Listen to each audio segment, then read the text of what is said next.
Okay, good evening, everybody. Good evening.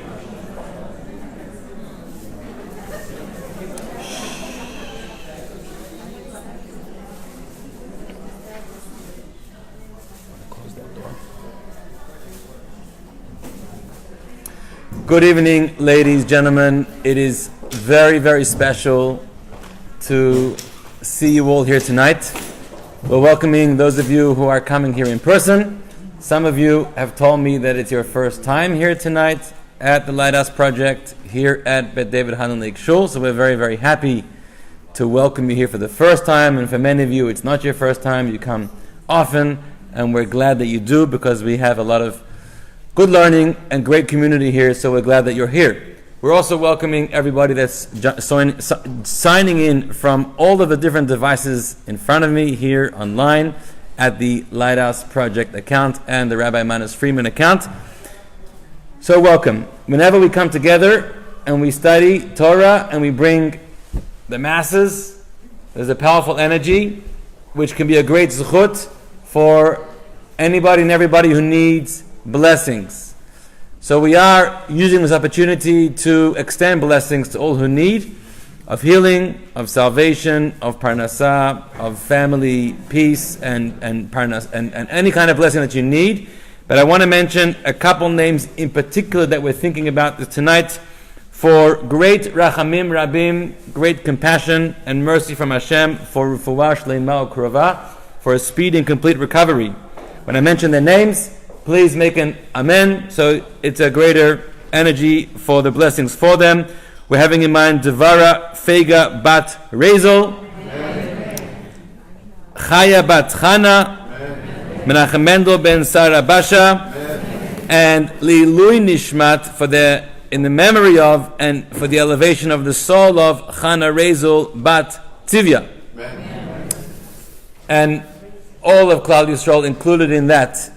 Tonight, we are very privileged to have with us Rabbi Friedman, who I'm sure is no stranger to anybody in this room. He's no stranger to us here at the shul because he's been here before. He spent the Shabbat with us about a year ago. He has spoken here. He's inspired many here in our communities, many of our friends. And when I asked earlier, is there anything particular that I should mention in the introduction, I was told that he needs no introduction, which is obvious and true, but he's definitely a great teacher, particularly of Hasidic and spiritual matters with regards to relationships. I see in front of me there's a book, which is a new one, The Joy of Intimacy, which I believe is for sale. You can talk to the organizers after. And the question was raised, why are there so few books here? There should be more for sale, and the answer is because they were all sold out. But there are more available, I'm sure, with the right connections here. Tonight's topic is the soul and the afterlife. Where do we go from here? So thank you, Rabbi Friedman, for being here. Without further ado, please join us, Rabbi Friedman.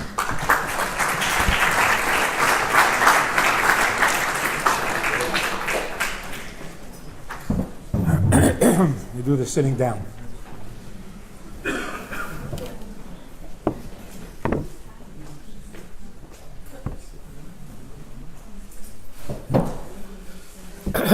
So you really want to talk about the afterlife? This life you're done already with? Had enough of that? So a number of years ago, I was invited to speak in Argentina. And I live in Minnesota. So the trip from Argentina to Buenos Aires was long, miserable, endless, because we go from Minnesota to New York, from New York to Miami, from Miami to Santiago, Chile, I think they stopped, and then from there to Buenos Aires. So traveling is never a pleasure, and I don't enjoy traveling, and it was a particularly miserable trip. Took forever, and when I land in Buenos Aires, the shliach there, the rabbi, picks me up, and we go to a hotel room, and I recover, and then I'm ready to work. So he picks me up, Rabbi Lipinski, and we're driving to the hotel. I can't wait to get to the hotel. He says to me, there's a woman here in the community who had a terrible tragedy, and she's very depressed. She hasn't left her apartment in 6 months. She refuses to talk to anybody. But she finally agreed that she would speak to you. So we set up an appointment, and we'll stop at her apartment on the way to the hotel. I don't have to tell you that I was not happy. First of all, he said, we'll stop at her apartment and you'll talk to her. She's severely depressed. You talk to her. And it has to be on the way to the hotel room? One more day? But the main thing is, you didn't ask me, you didn't tell me, you didn't warn me. You went ahead and made the appointment. So I was very upset. Righteous indignation. But she's expecting us, so we have to go. We come up to the apartment, and this woman really looks like she had passed away. She was not among the living. There was no color in her face. There was no life in her voice. Her eyes were dull. She hadn't left her apartment in 6 months. So she tells me the tragedy. Her 19-year-old son was driving home from their summer cottage or summer house, and there was a car accident, and he didn't survive. And then she tells me what a fantastic boy he was. Unusually respectful and decent and kind and thoughtful, and et cetera, et cetera. So she finishes, what can I say? So I said, he sounds like an amazing young man. You had him for 19 years. She was not impressed. So I said, look, there's a shock element. It was so sudden, so unexpected. But imagine if there was no surprise. If God had come to you and said, there's this soul in heaven, needs to come down to this world for 19 years. And I'm looking for someone to be his mother. If God had asked you, would you please be the mother of this boy for 19 years? What would you have said? And I was sure that she would say yes. She said, absolutely not. So, without thinking, I said, well, then it's a good thing God didn't ask you. The flood of tears that opened up. This cry had been waiting for 6 months. She had a really, really good cry, and 20 minutes later, she was back among the living. She came back to life in front of my eyes. Now, why did that have that effect? You can figure out the explanation. But it was an amazing, amazing experience. So now we're back in the car, going to the hotel room. And I'm thinking, I was so upset that nobody asked me. And then I thought, if they had asked me, what would I have said? I would have said, absolutely not. That it's a good thing that God doesn't ask us what kind of a life would you like to have? Because our answer would be embarrassing. If God would ask us, are you in the mood for a little challenge? No. Would you like to be tested once in a while? No. Absolutely not. You want to get married? Not particularly. Want to have a dozen kids? No. We would amount to nothing. So Baruch Hashem, God has a policy. He doesn't ask. He gives you a life. He puts things on your plate. And He trusts you. And it turns out that He thinks more highly of us than we think.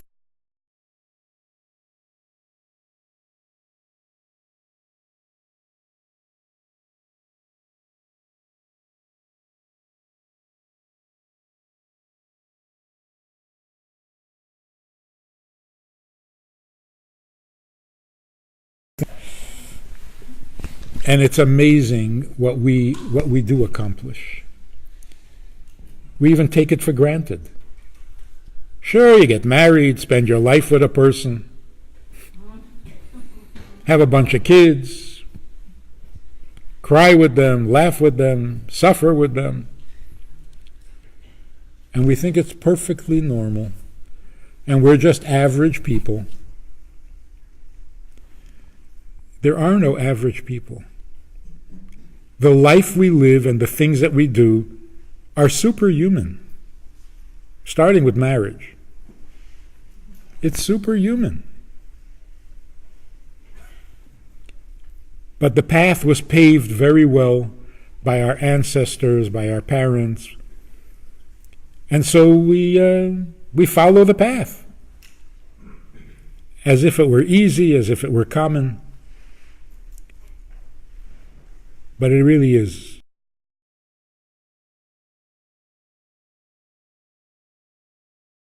The fact that we are still Jewish,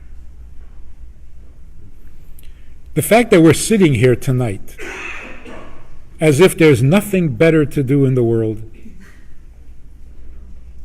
nothing special on television tonight. How do we explain this? We don't even think we need an explanation. We think this is normal. It's not. That we're still Jewish is not normal. That we're sitting here tonight for no particular reason except that we're Jewish. This is amazing.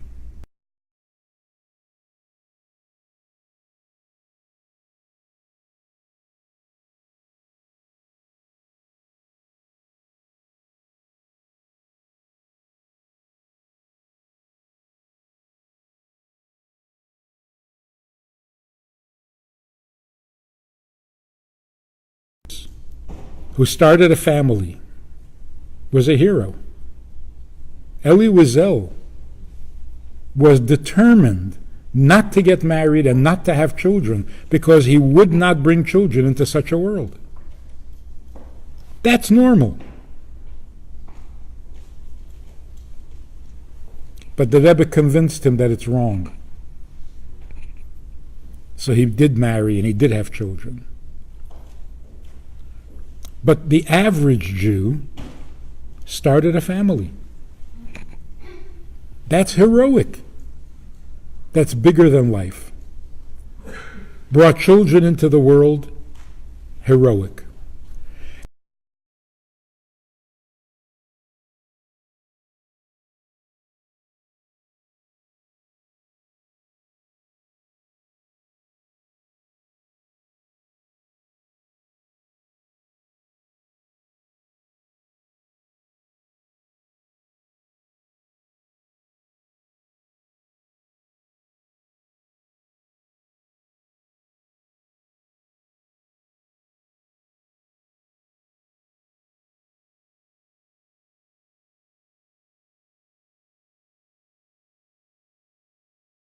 And I forget the name of it.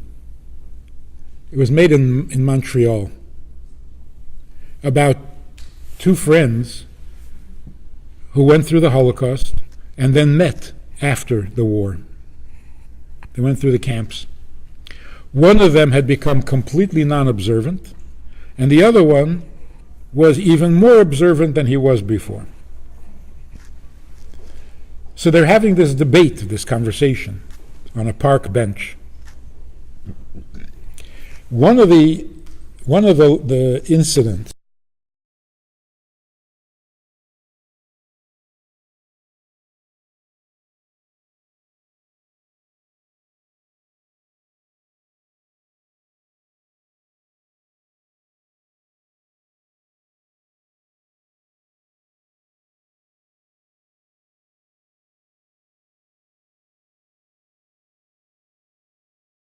he knocked him down, and he was stepping on his throat. And he remembers looking up, seeing this beautiful, expensive, shiny, polished boot, and then the clean, pressed uniform with the shiny buttons. And he thought to himself, if God would ask me at this moment, would you like to trade places? Would you like to be the Nazi stepping on someone else's throat with the shiny boots and the uniform and the buttons? And when I asked myself that question, my answer was, absolutely not. I'd rather be a Jew. And that's when I realized I like who I am, and I'm not going to give it up. That is superhuman. That's heroic. And every Jew who started a family, every Jew who told his children we are Jewish, heroes. Remember when Joe Lieberman was running for vice president? And everybody was excited, a Shomer Shabbos vice president? How is he going to go to the inauguration? He said he'll walk. But everybody was so impressed. We forgot that if we're going to be impressed with him, we should really first be impressed with his grandfather. Because his grandfather was Shomer Shabbos and didn't have a chance at becoming vice president. In fact, he kept losing his job because he didn't work on Shabbos. So how is it that a successful American boy can be Shomer Shabbos in Washington today? Because there was a time when you couldn't be Shomer Shabbos, and we were anyway, because we're bigger than life.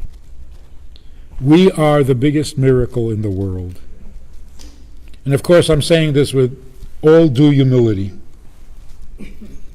We just are. We may even be the world's blessing. The world's blessing. So, let's talk a minute about the Jewish soul.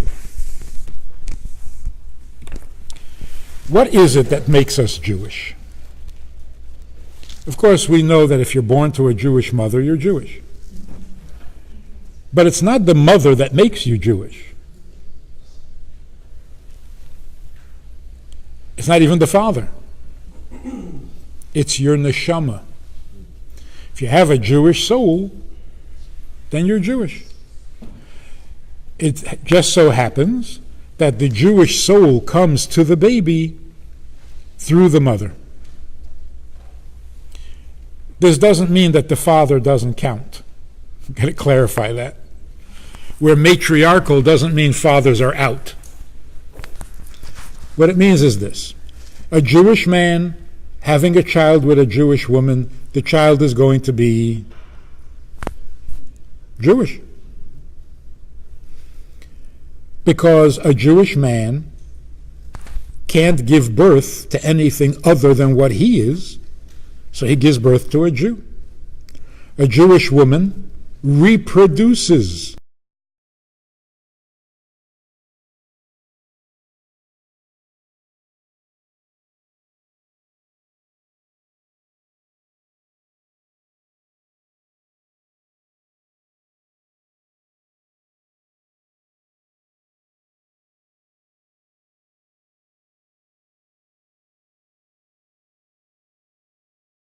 The mother is not.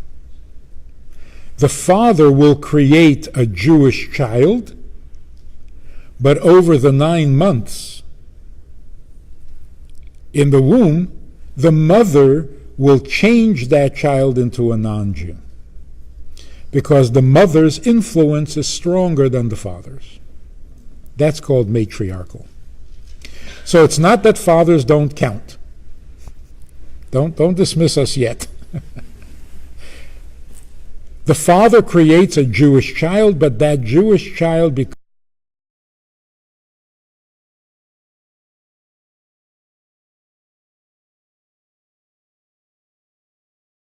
the mother invests more in the child, risks more. What is a Jewish soul?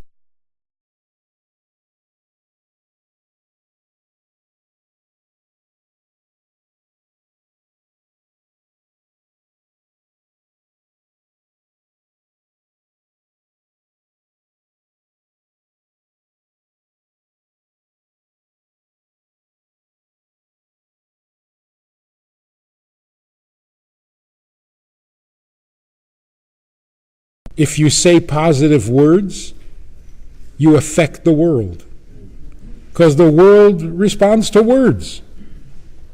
You can't make something out of nothing with your words. Only God can do that.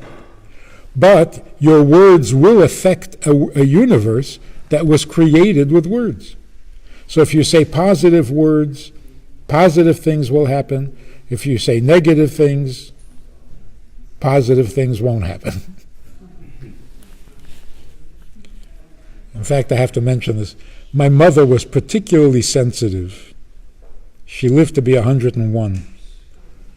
And until her last day, she was very particular about language.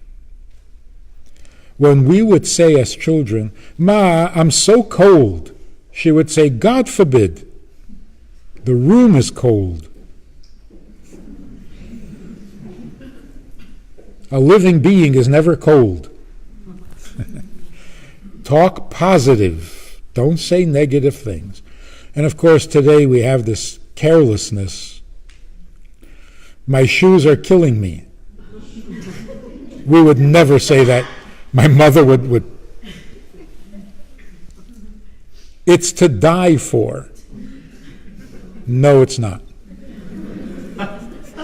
It really isn't. So our words have an effect because the world was created with words. There was a story about the Baal Shem Tov. Two Jews were arguing in the shul, and one of them said in Yiddish, "I'm so angry at you I could tear you apart like a herring." So the Baal Shem Tov asked them all to form a circle, to put their arms on each other's shoulders,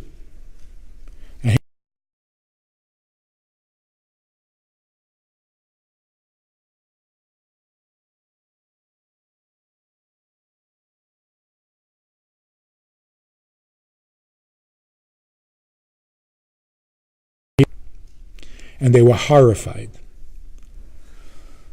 The Baal Shem Tov took his hands off the shoulders of the people next to him, and the vision went away. Baal Shem Tov said to them, every layer of existence is real. There's the world of action, there's the world of speech, there's the world of thought. They're all real. When something happens in thought, but not speech, and not action, we think nothing happened. I was just thinking. The world of thought is a reality. We just don't see it. Same is true with the world of speech. You say something, you created a reality in the world of speech. We don't see it, so we don't take it so seriously.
And I don't get tired.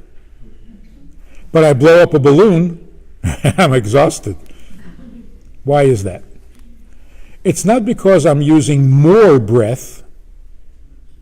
It's because I'm using a more internal breath that is crucial to life. So it's more of me than the breath that I use for speaking, which is external, superficial. So when God breathed the soul into Adam, he breathed a piece of himself into Adam. That's the Jewish soul. Now, the human soul has many issues. The first main issue is fear of death. Because the human soul is mortal. It can die. And it doesn't want to. The godly soul is not mortal. It can't die, so it has no fear of death.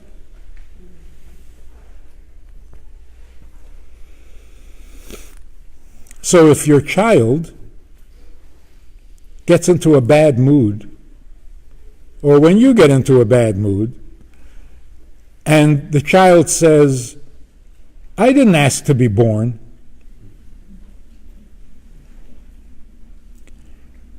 there's no need to panic,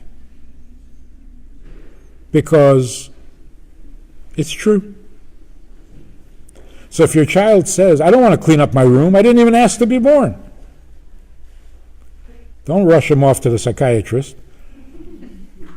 Tell him he is so smart. Because philosophers used to talk about that. And they became famous for it. And your hands, we don't ask to be born. Why don't we ask to be born? Because we don't need to be. Before you were born, you didn't need to be born. And if you had never been born, you would never complain. So we don't need to be born. And when we realize this, we may be a little upset, but really we're onto some real, deep, profound world, is that we are here to serve our Creator. Because for ourselves, we don't need to be here. We don't need any of this. It's like, I have so many needs. No, we're all, so I don't need anything. So if you need something, please tell me, because I'm unemployed. That's great. Now I can serve a purpose. See, and that's why we ask, what is the purpose of life? Why do we keep asking that? You have a life? Good. Enjoy. No, but what's the purpose? There's no purpose. We're here because we're here. We don't accept that. We can't stand that. But after 5,000 years of being here, the real question is, what is the purpose of hanging around? Accomplished? I can eat tomorrow. So I haven't accomplished anything. The question should be, what is the purpose of existing? The answer is life. Because life means, what effect are you having on the world? What effect does your existence have? Are you making people comfortable? Are you making people uncomfortable? Are you making the world more godly, less godly? What effect are you having? If you're having a positive effect, then your existence is completely justified. And that's why we don't want to go to heaven. It's not part of our religion, it's not part of our belief, it's not part of our plan. We don't want to go to heaven. Of course, if you can't be here, you go there. But we'd much rather be here. So heaven is not a goal, it's a holding pattern. When your time on earth is done and Mashiach is not yet here, wait in heaven. But all the souls, you eat, you sleep, you drink, you wear clothes, you use up stuff, you have to buy stuff, you have to get stuff, for what? Because we have a life. And that life makes our existence worthwhile. So what is our life? Our life is the part that we don't need. So if I stop a guy in the street and I say, would you like to put on tefillin? He says, no, I don't need that. I would say, perfect, so let's put them on. Because if you needed it, it would just be more of your own junk. You don't need it. That's what's so special about it. You don't need to put on tefillin. But God needs you to. So can you step out of yourself for a moment and do something for Him? And if you do, it's eternal, it's infinite, it's awesome, it's divine, even if you never do it again. Because if you can serve God even for a moment, 80 years of existence is justified. So let me share with you a little Hasidic insight into a well-known story. There was this woman, her name was Eve, Chava. You've heard of her? Her husband, his name was, what was his name again? Adam. Adam and Chava. The first story in the Torah is about Adam and Chava. And frankly, it's a terrible story. Let's take a look. Adam and Chava are created by God, placed in the Garden of Eden, and told, of all the trees in the garden you may eat, but of the tree of knowledge, good and evil, you may not eat. Don't eat. The day you eat, you'll die. They ate, and God comes to Adam and says, you ate from the tree I told you not to eat from? And what does he say?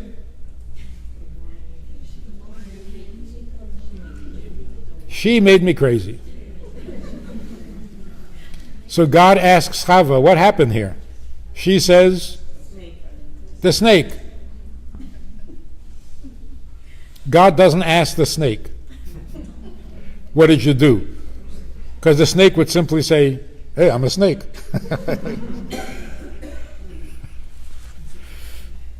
And then God says, because of what you did, you will suffer.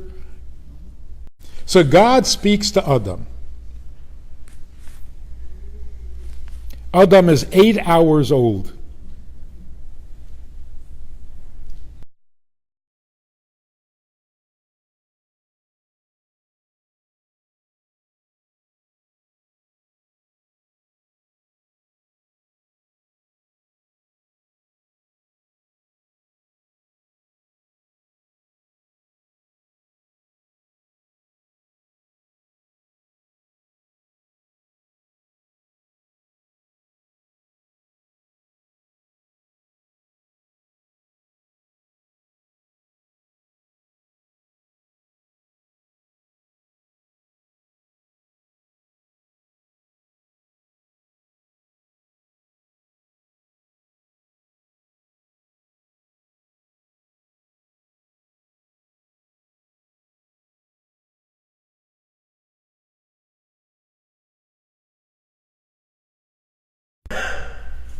He had no evil inclination. So there was nothing in him that was rebellious and oppositional. Within an hour, I wouldn't have. I would have waited till after Shabbos. Within an hour? Come on. And then, you think about what was the temptation? What was that tree? A fig tree? Figs are tempting. Then they eat from the tree. God says to Adam, you ate what I told you not to eat. He blames her. That was too fast. Such corruption, dishonesty, shifting blame. I mean, how is it possible?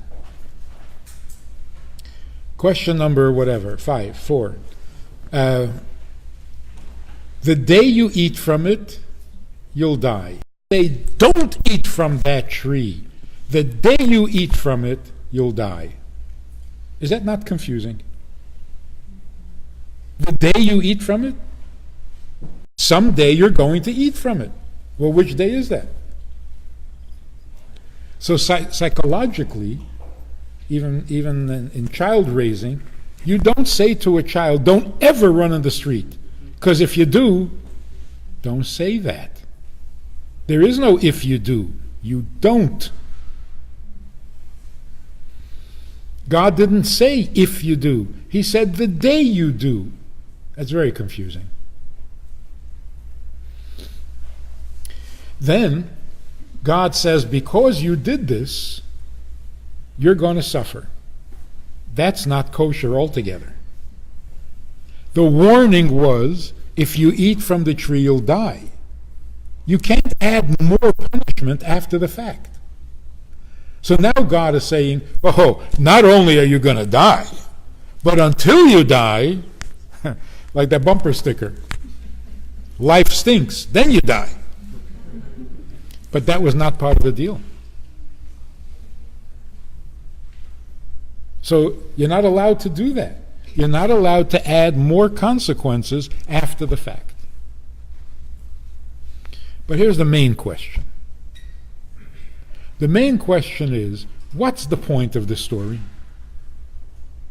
Why does the Torah begin with this story? It should be buried someplace in the back. Let's learn Torah. Torah brings beauty to the world. It helps us make the world a better place. Okay? There was Adam. He didn't have bad neighbors. His mother didn't damage him psychologically during the toilet training. He didn't have bad friends. He didn't have a Yetzer Hara. And he had one commandment. You know how long he lasted? An hour. You are psychologically damaged by your mother. You have bad friends. You live in a bad neighborhood. And you have a Yetzer Hara. You have 365 things you're not allowed to do. So good luck. It's so discouraging. Yetzer Hara works. The one thing you're not allowed to do is the one thing you really want to do. That's true. But they didn't have a Yetzer Hara. So it's a good lesson, but it's not a good description of them. It doesn't answer the question of why they did it. It only explains why I would do it. Because I have a Yetzer Hara. So now let's take a look. And God says to them, of all the trees for the day you eat from it, you'll die. Now, Adam and Chava are sitting there, puzzled. They don't understand. They were told that they're coming down to the world to fix it. If we don't eat from the tree, we'll get brownie points in heaven. But the tree won't get fixed. So are we here just to prove how good we are, or are we here to fix the world?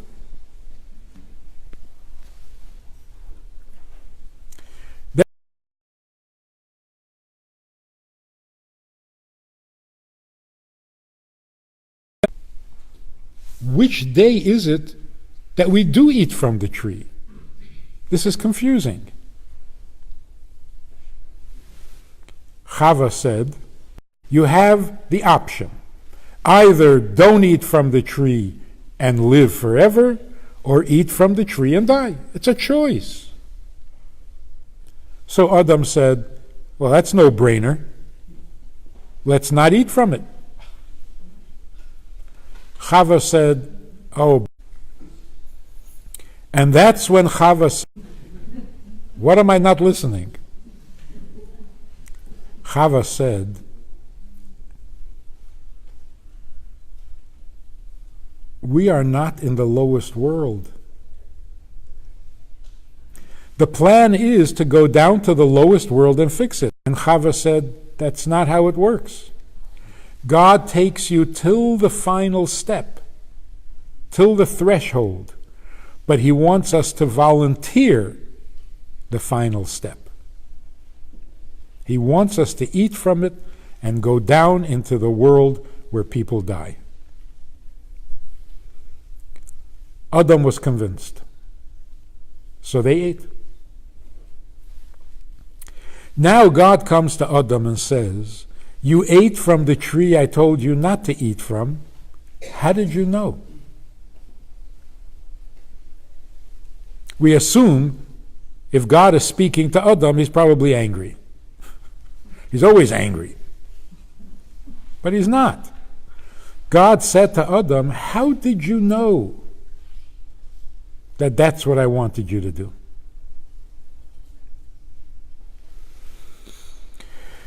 Being an innocent, righteous soul, Adam said, I didn't know. She knew.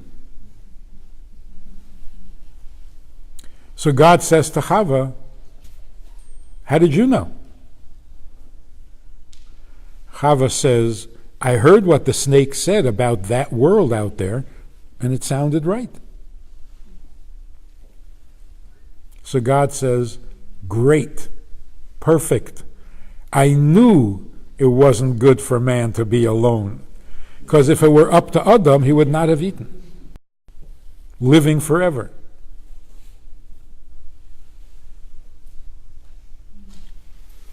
So then God says, okay, now let me tell you more about this world you're going into. There's pain. There's frustration. The earth does not cooperate. You got to force it to produce the right things. But you'll fix it, and it'll become wonderful. So first of all, we have a whole new respect for Chava. She is not the villain, she's the hero. And we know this because right after that, Adam names Chava the mother of all life. Most people would say, Chava, she introduced death. She is the mother of death. Torah doesn't say that. Adam named her Chava mother of all life. Because what is life? The effect that you have on a world that needs fixing. Had they stayed in Gan Eden, they would have a perfect existence forever. It's not a life. So what do we know from this? A soul leaves heaven for only one reason: a mission, a purpose. That's why when we feel like we have no mission or we have no purpose, we can't stand it. Can't stand it. Why can't we just hang around, eat, drink, and be merry? Why? Because that's not how we're fashioned, that's not how we're created, that's not how we're sent into this world. Your neshama carries an urgent purpose. And when it feels like that purpose isn't happening, it doesn't want to be here. Why, just to hang around? Not good enough. Purpose. Everything else is created for a purpose. But a tree doesn't have a responsibility to fulfill its purpose. The human being, enjoying the tree, using the tree, fulfills the purpose for which the tree exists. Only the human being carries his own purpose.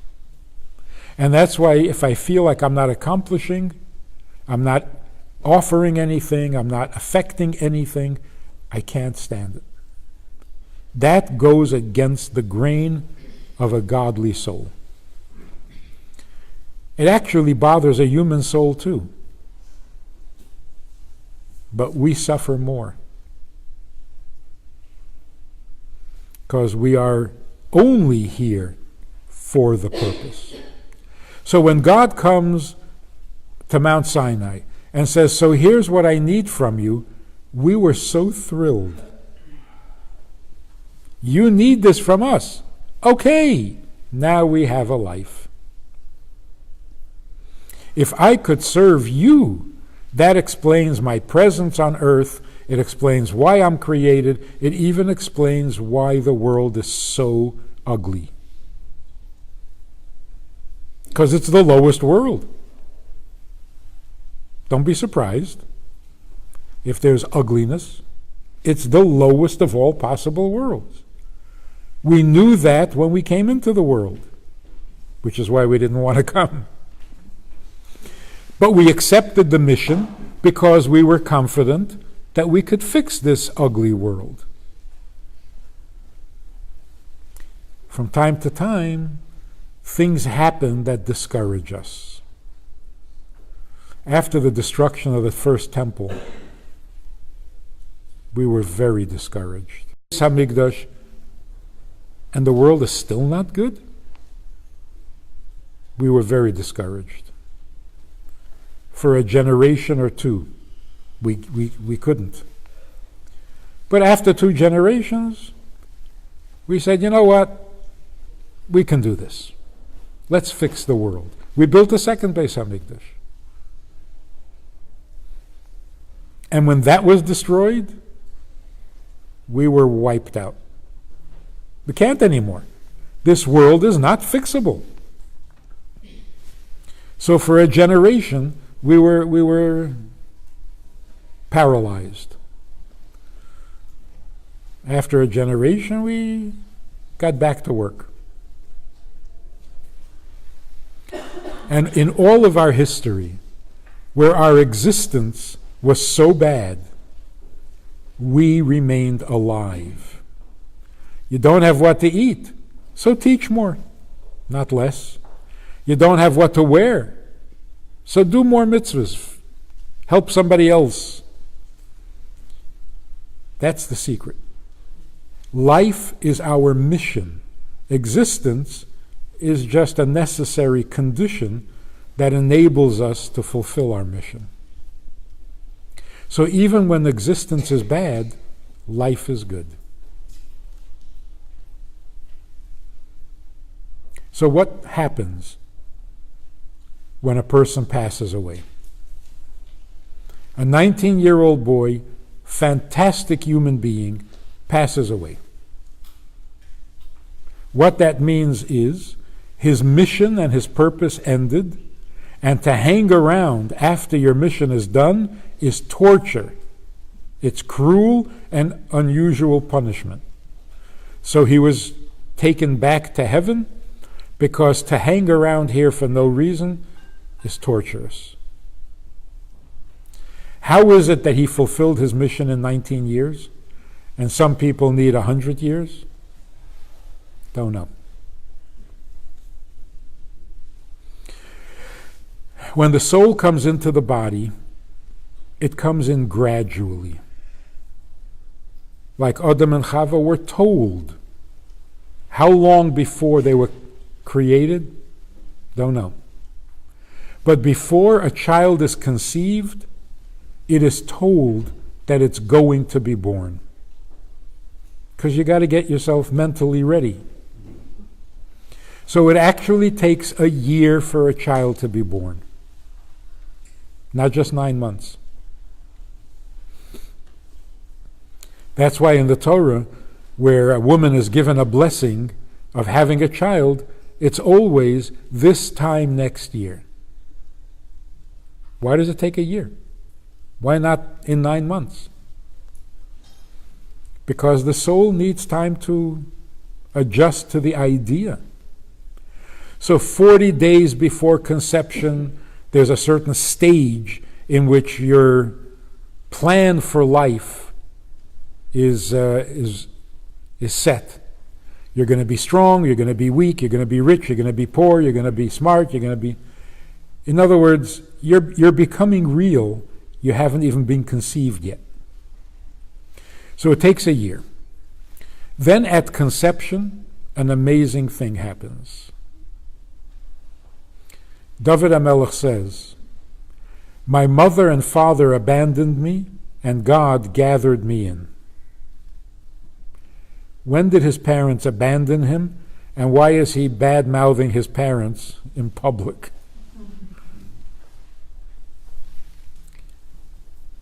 David, like all tzaddikim, true tzaddikim, never forgot anything.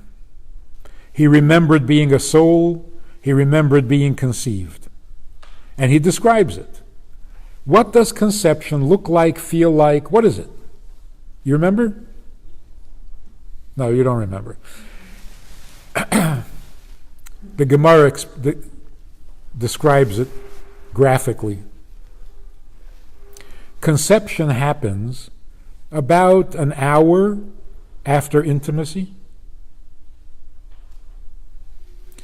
When conception happens, it is the most dramatic moment in the soul's existence.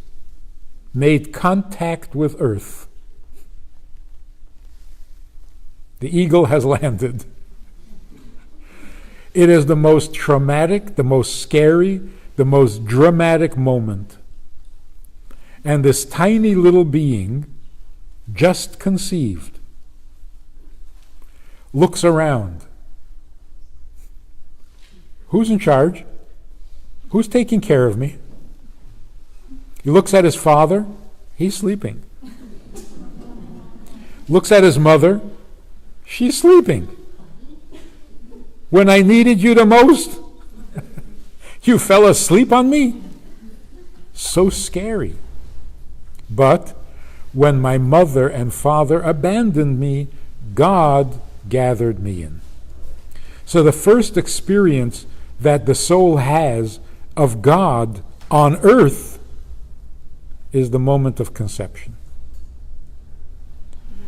The conception works, doesn't overwhelm the fetus or whatever it's called, because God is there giving it courage.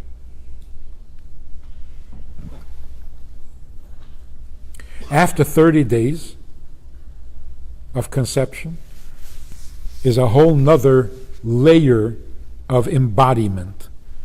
The soul is starting to attach to a body.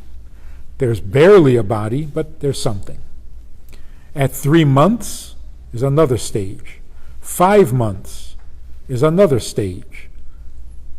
The soul and the body are merging. Then comes birth. Concerning birth, David HaMelech said, "Even when I go in the valley of the shadow of death, I am not afraid because you are with me." Where is this valley and why does he go there?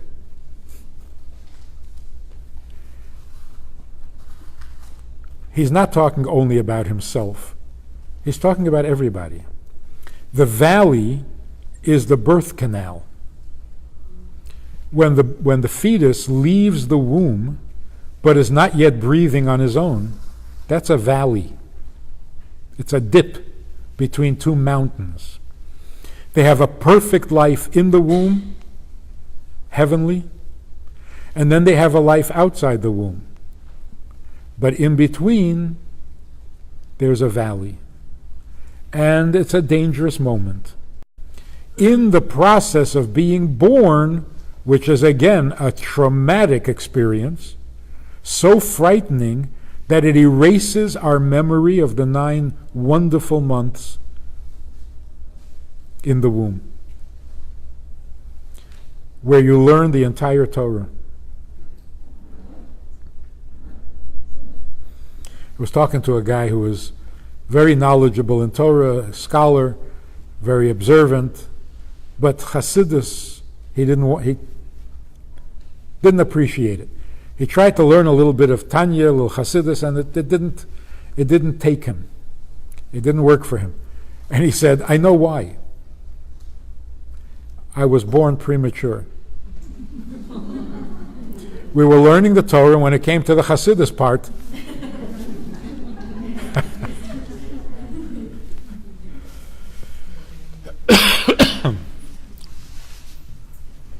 so it's traumatic enough to erase the memory of 9 wonderful heavenly months in the womb. How does the fetus survive at all? How is it not overcome by the fear? The answer is, when I was in the valley of the shadow of death, I was not afraid because you were with me. So that's the second time that every soul that successfully makes it into this world, it's the second time they've felt God's presence. Now it's amazing that when a person has a near-death experience,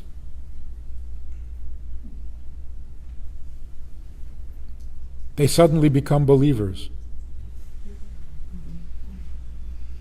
Why is that? Birth is a near-death experience. And what helps you survive that near-death experience? God's presence. When a person has a near-death experience as an adult, they have a flashback to being born. How did they describe a near-death experience? They see themselves going through a dark tunnel. There's light at the end of a tunnel, and there's an angel encouraging you to come into the light. Actually, it's not an angel, it's the doctor. And he encourages you to come into the light because he doesn't want to be sued for malpractice.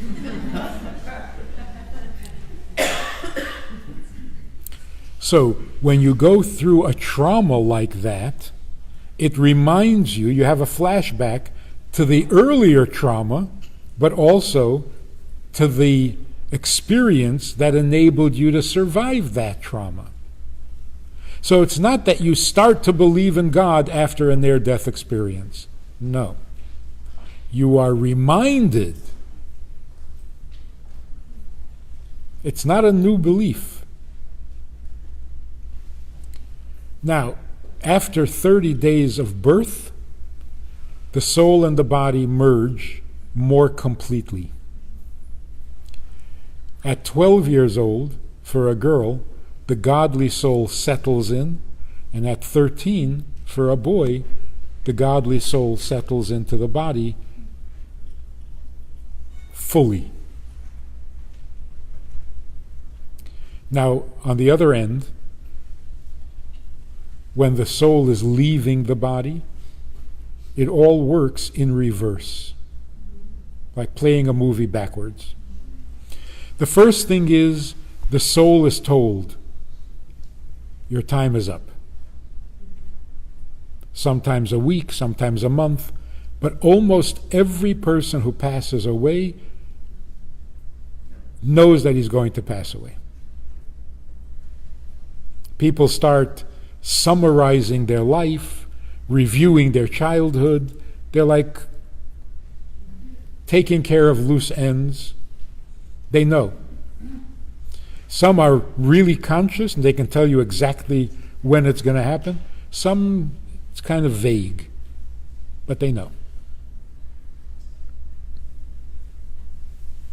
We had a man in Minnesota, he donated the Ark for the Chabad house. We honored him at an event and asked him to get up and speak. He was in his 80s. He got up to speak, and instead of talking about the Ark and the donation and the Chabad house, he started reminiscing about his childhood. He says when he was 9 years old, back in the shtetl, he felt like he was all grown up, and he decided that he was going to fast on Tisha B'Av, like a big boy. And he remembers sitting in shul on Tisha B'Av, and a neighbor said to him, "Hast gegessen? Have you had something to eat?" And he said, "I'm fasting." And the man slapped him on the face and said, "Go home and eat something." And he remembered that fondly. People used to care. Then he remembered the first time he went to Cheder. There was a teacher, and then there was a teacher's assistant. The teacher would give you a lesson, then the teacher's assistant would review it with you. Asked him what he learned, and he didn't really know very well. But his father was fine. The second week, when his father tested him, he knew well. So the next day, Shabbos day in shul, his father went over to the teacher's assistant and gave him a piece of his mind. He said, "The first week when my child didn't know, I thought, okay, I don't have the brightest kid in the world. But the second week he did know. So what did you do wrong the first week?"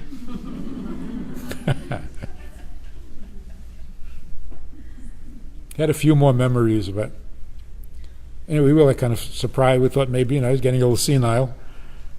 He's here to commemorate, but about 10 days later, he passed away.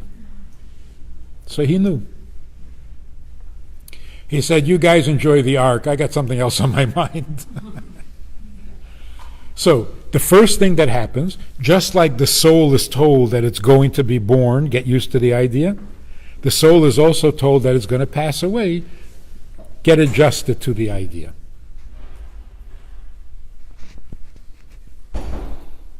There was a chassid in Crown Heights, lived over 100 years.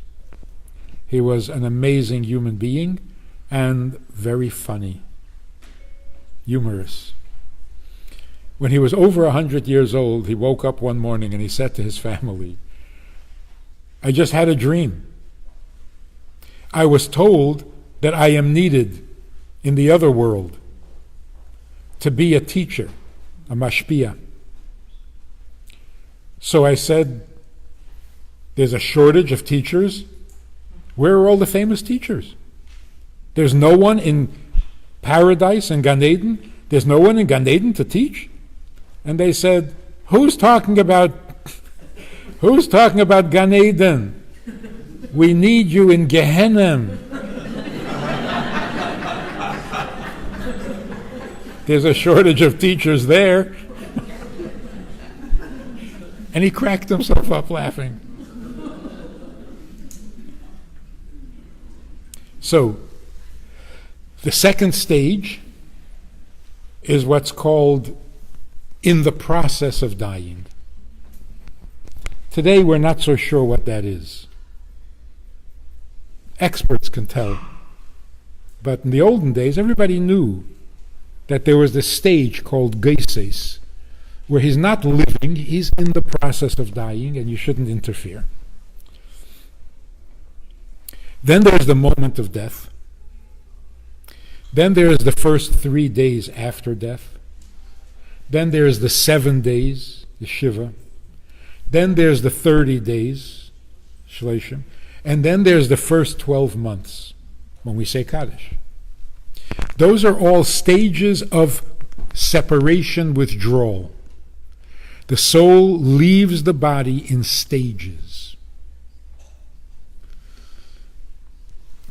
30 days after a person is buried, animals can sense the presence of the soul at the grave.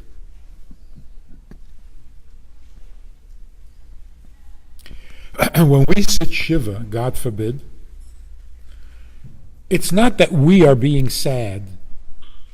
It's that we are staying in touch with what the soul is going through. And that's why the Torah has to tell us how to grieve. Because it's not about us. We want to stay in touch with the soul as it goes through its process. How do we know what it's going through? Torah has to tell us. So the Torah tells us, sitting Shiva is like continuing the funeral. The funeral means you accompany the body to its resting place. Shiva means you continue to accompany the soul until it rests. So the Torah tells us, the first 3 days, the adjustment is really painful. So the first 3 days are the saddest. The next 4 days are not as painful. But at the end of 7 days, the soul is getting used to being in heaven. So you can also relax for 30 days. After 30 days, the soul has really gotten used to its new environment, and it's not in pain. It's adjusting for a year. And that's why we say Kaddish for 11 months. Because some souls don't need a whole year. So what is it like to be in hell?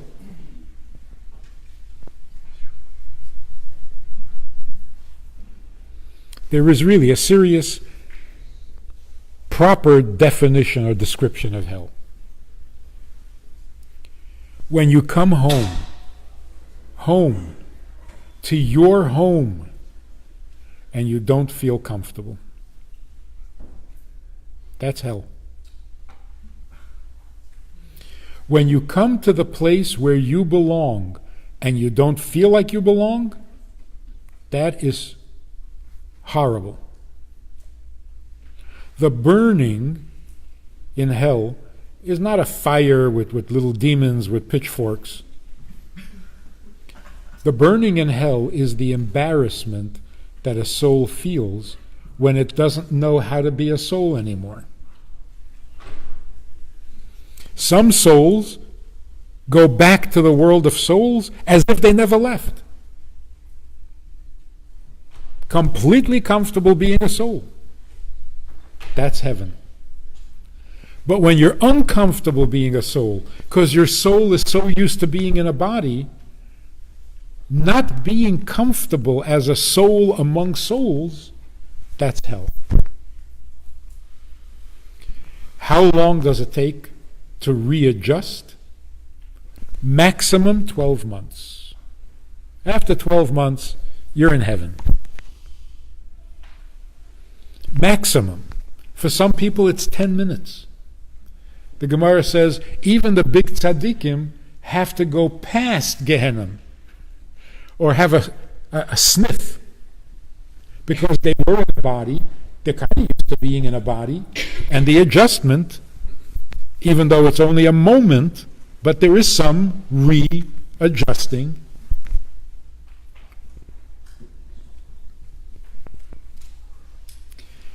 Once the soul settles down and becomes comfortable being a soul again, it rises every year to a higher level of heaven. Heaven being the pleasure of a soul being a soul. Earth, life on earth, is the pleasure of a body having a soul. So there's an earthly pleasure and there's a heavenly pleasure.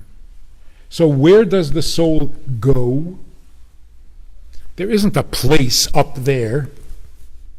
The soul goes from enjoying a body to enjoying being a soul. So the difference is the pleasure. Tzaddikim, generally, all their lives, even while they were on earth, enjoyed the pleasures of the soul. So when they leave the body and go back to being just a soul, it's completely familiar, because more or less that's what they were doing while they were on earth. And so every year they go up a higher level of pleasure being a soul. Every year they get further and further removed from the memory of having a body. Eventually, they don't remember it at all. And when you ask them to help you with a physical human problem, they don't understand what you're saying. They have forgotten what it's like to be human. But there are other tzaddikim who are called shepherds of the people. Those tzaddikim, even after they leave the body, their pleasure remains the body. Their pleasure is still earthy. They don't enjoy being in heaven. It's not their pleasure. Their pleasure is seeing the world become godly. So they remain in touch. When you go to their resting place, to their grave, and talk about your physical problems, financial problems, political problems, they're right there with you. Because all of that means that the world still needs fixing. And their only pleasure is the pleasure of fixing the world. Why? Because they are very much like God Himself. God's pleasure does not exist in heaven. His pleasure is seeing the world become greater.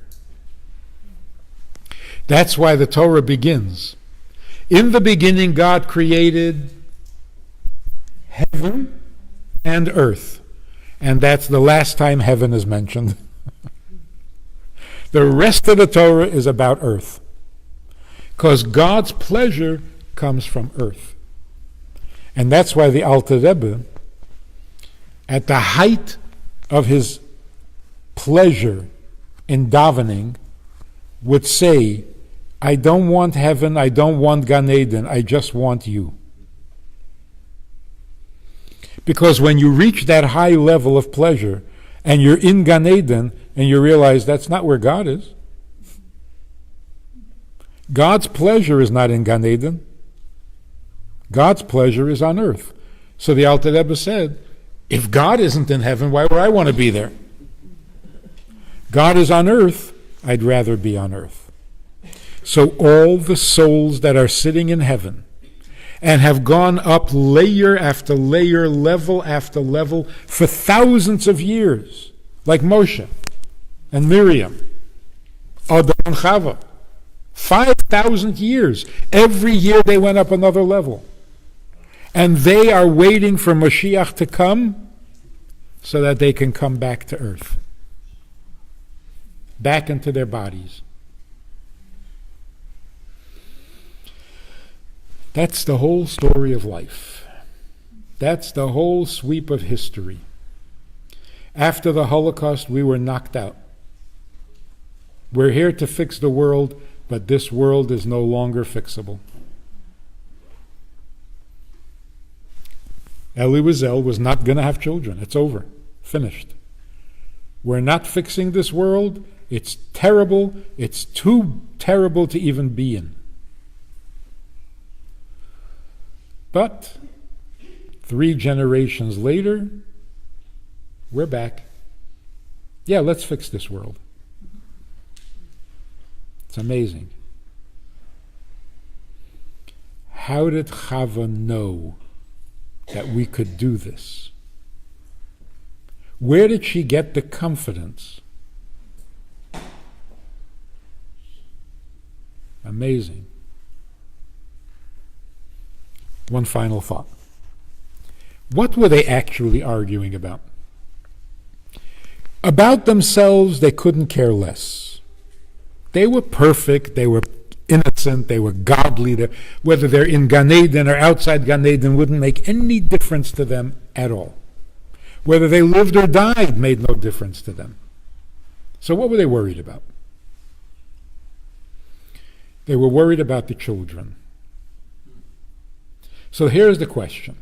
Do we not eat from the tree, stay in Gan Eden, and all our children will be perfect tzaddikim? Or we eat from the tree, go down into the lower world, and our children are not going to be tzaddikim. They're going to have to do tshuva. So again, Adam said, no brainer. Let's not eat. Our children will be tzaddikim. What could be better? Chava said, tshuva is better. I'd rather my children be Bali tshuva, because the Bal tshuva is greater than the tzaddik. And when she convinced him of this, he ate from the tree. So now, when God comes to Adam and says, how did you know? How did you know that a tzaddik is not the highest level and that a Baal Tshuva is greater? I mean, it's in the Gemara, but it hasn't been written yet. So he said, she knew. And he named her Mother of all life. Because how did she know? A mother's instinct. He didn't know, she did know. She's the mother. When it comes to the children, she knows. So the first lesson in Torah is, when it comes to children, let the mother decide. Doctors should know this. If a mother tells a doctor something about the child, the doctor should listen. because nobody knows better than a mother. So Chava wanted her children to be Bali Tshuva. And she was absolutely confident that they will be Bali Tshuva. Where did she get that confidence from? How can you be so sure that a person who is raised without any knowledge of Torah, without any Ana Yetzer Hara, having a wonderful, sinful life, what makes you so sure they're going to do Tshuva? She was brilliant, and she was a mother. And now it turns out she's right. She's right. Everybody's doing Tshuva. Everybody. Did she know it would take 5,779 years? Probably. But what's 5,000 years to a person who was going to live forever? So, let's take a little pride in our grandmother. It's the best story to start the Torah with. When you say to a child, this is a really messed up world, as you may have noticed, but it will become good because Bubby was very smart, and she knew that we would fix the world, even if it takes 5,000 years. Just a little trivia. Who was the oldest person in history? Huh? Mr. Shelach? Nah. Kid. He was a youngster. Chava. Chava lived to be 1,000. She was the only one. Adam was going to live to be 1,000 too. But he gave 70 years to David. So he lived 930. But Chava lived out the 1,000 years. So she was the oldest person in history. So, let's get on with it. Look around, see what we can do, make the world better. It doesn't have to be dramatic anymore. We've had the dramas. Now all we need is the finishing touches. One more person, a little bit better, one good thought, one positive word, one mitzvah, and Chava will say, told you.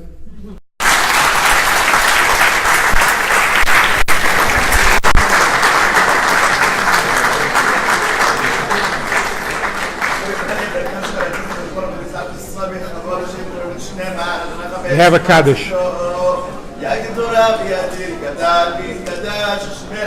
Amen.